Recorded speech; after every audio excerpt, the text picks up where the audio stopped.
Podemos, En Común Podem, En Marea, y que formula la diputada doña Alessandra Fernández Gómez. Tiene la palabra.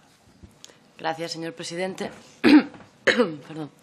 Bien, Galicia tiene un potencial geoestratégico claro dentro de un informe que emitió la Conferencia de Regiones Marítimas de Europa.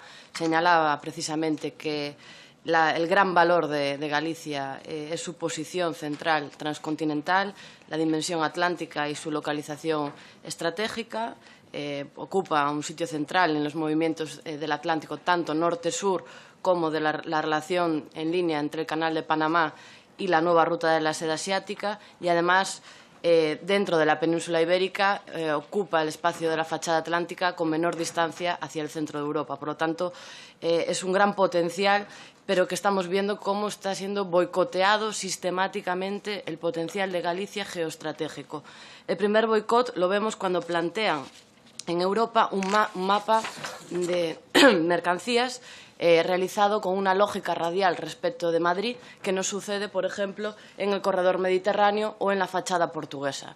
No entendemos esta lógica radial, que lo que genera es, primero, una eliminación de competitividad, porque eliminamos esa línea de menor distancia respecto a Europa, nos obligan a bajar hacia el sur para volver a salir por Europa. Después, nos elimina la capacidad de crear dinámicas internas en la propia red, como sucede en el Mediterráneo o en la fachada de Portugal, y nos relegan a un uso única y exclusivamente de zona de paso de mercancías, pero que no puede generar esas dinámicas, un cortocircuito con las relaciones con Portugal y las relaciones con la cornisa cantábrica. Pero es que este no es el único boicot, este es el primero. El segundo, que es todavía más grave, es que cuando se determina cuáles son las líneas estratégicas y cuáles no, el mapa al final resulta quedar así.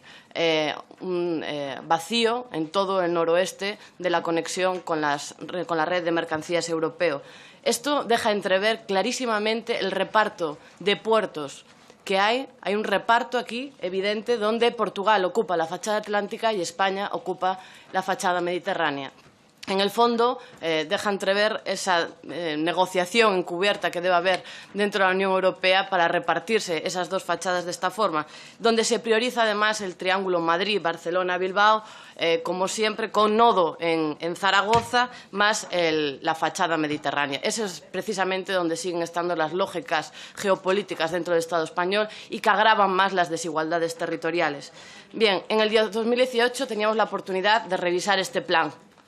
El ministro anuncia que no se puede revisar en el 2018 y que hasta el 2023 no se puede revisar este plan. Después de anunciar esto, unos días después, dice que Zaragoza sí que se va a incluir en el corredor atlántico. Entonces, o se puede revisar o no se puede revisar. Lo que no puede ser es que Zaragoza sí que se pueda incluir y el noroeste no. Bien.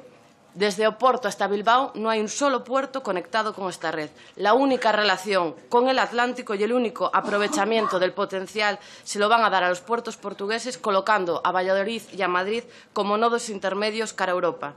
Esta es la idea del Gobierno del Atlántico, estas son las negociaciones del Gobierno en Europa contra los intereses de los gallegos y de todo el noroeste atlántico. Si el Atlántico es concebido desde Madrid, porque es que no es otra lógica. Por eso le pregunto qué medidas está adoptando el Ministerio de Fomento para que la franja noroeste cantábrica no quede excluida de la próxima programación plurianual de la Red Transeuropea de Transporte. ¿Están haciendo algo? ¿Hay algún informe de impacto de la infraestructura, impacto socioeconómico, algún estudio hecho para justificar la necesidad de esta infraestructura? Porque vemos que no está moviendo un solo dedo. Y solo hay que echar un ojo, y acabo ya, a la página de Adif. Vemos los planes que se han hecho con fondos europeos, por ejemplo, con los fondos FEDER o a través del mecanismo Conectar Europa, y han servido para financiar la mejora de los puertos de Barcelona, de Sagunto, Sevilla, mientras en Galicia el ferrocarril sigue sin conectarse con los puertos. De verdad que con tanto boicot evidente, hasta casi resulta insultante para nosotros, atlánticos, con esa fachada atlántica, que ustedes hayan utilizado los fondos europeos para el corredor atlántico para la remodelación del complejo ferroviario de Madrid-Chamartín antes que meter el ferrocarril para conectar con los puertos de Coruña o Vigo. Gracias. Fernández, tiene la palabra don Julio Gómez Pomar.